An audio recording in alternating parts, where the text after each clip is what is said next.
Barely into the rainforest, Eileen hears the calls of the indri, one of the rarest lemur species that can only be found in the wild. When we entered the forest, all you heard was our calls, and it was like, when are we going to see them? When are we going to see them?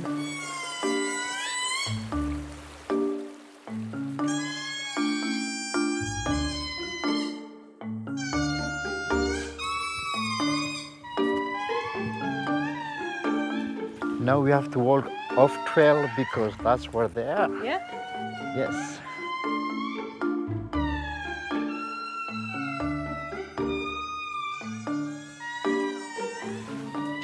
Can you see?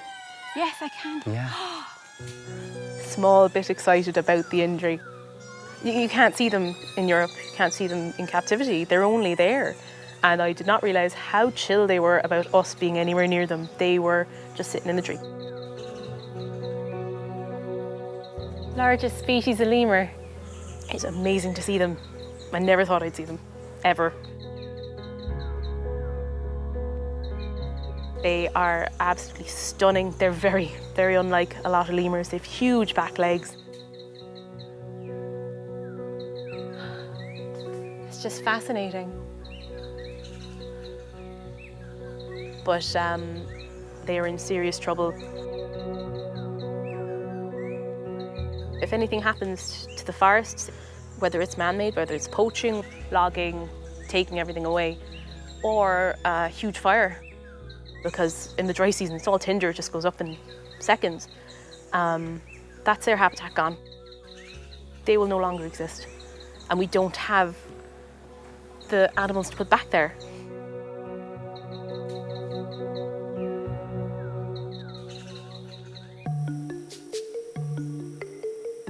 Eileen has travelled 6,000 kilometres to Madagascar on a mission to find out more about critically endangered lemurs, the animals she cares for back in Fota. She is hoping to see them in their natural habitat. As she treks deeper into the rainforest, her guide, Professor Ratsambasafi, spots her favourite, the black and white ruffed lemur.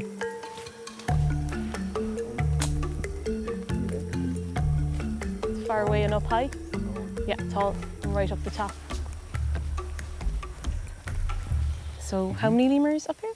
This family group, there are 4. The males and the females look the same. Yeah. They can live up to 10, but that's a really big group. Yeah. When there are many foods, but here, 4.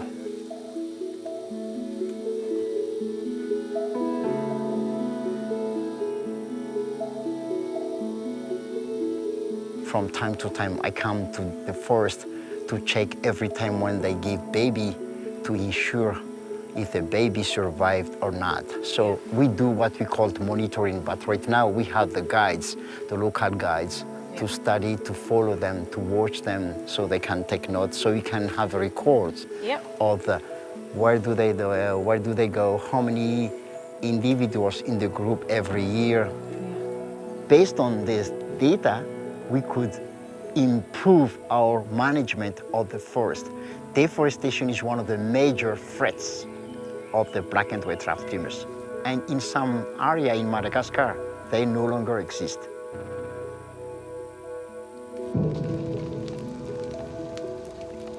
The decline of the Madagascan rainforest and other rainforests around the world is mainly caused by people cutting and burning plants and trees to create more fields for farming.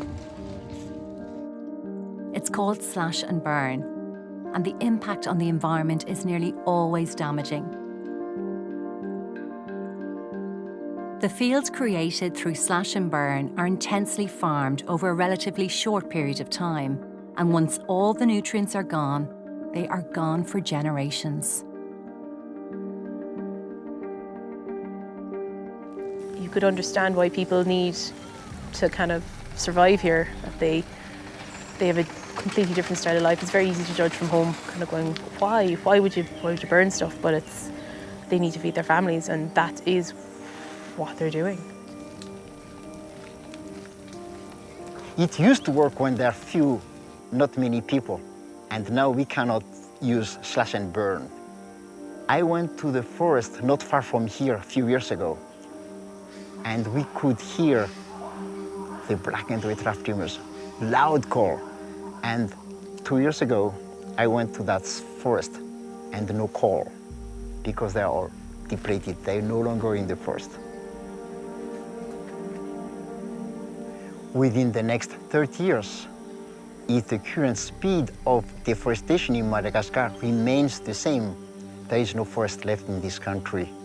Nothing. Which means that there is no black and white lemurs left in Madagascar.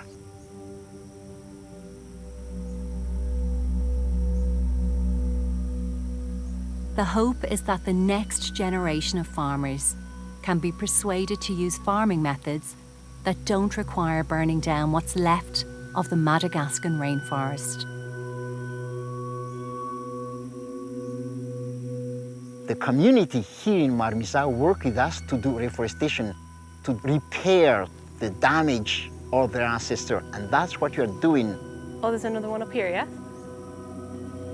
We are not condemned to repeat the same mistakes of our grandparents. So we want the black and white lemurs to be in our forest.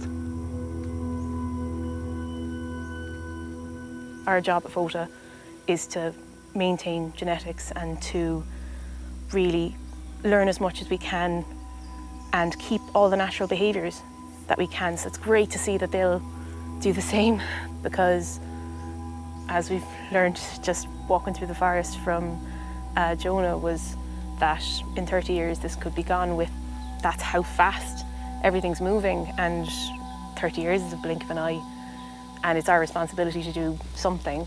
And the great thing at Fota, we have a pair that hopefully will breed, and that means we'll maintain genetics as a fallback population, that if we need more numbers, we need to reintroduce. That's fantastic that we have that. It's a proper experience being close to them, hearing them. You can't replace it with just, oh, there's a picture. We once had those, but they're gone now. We really would be messing things up if we let this go.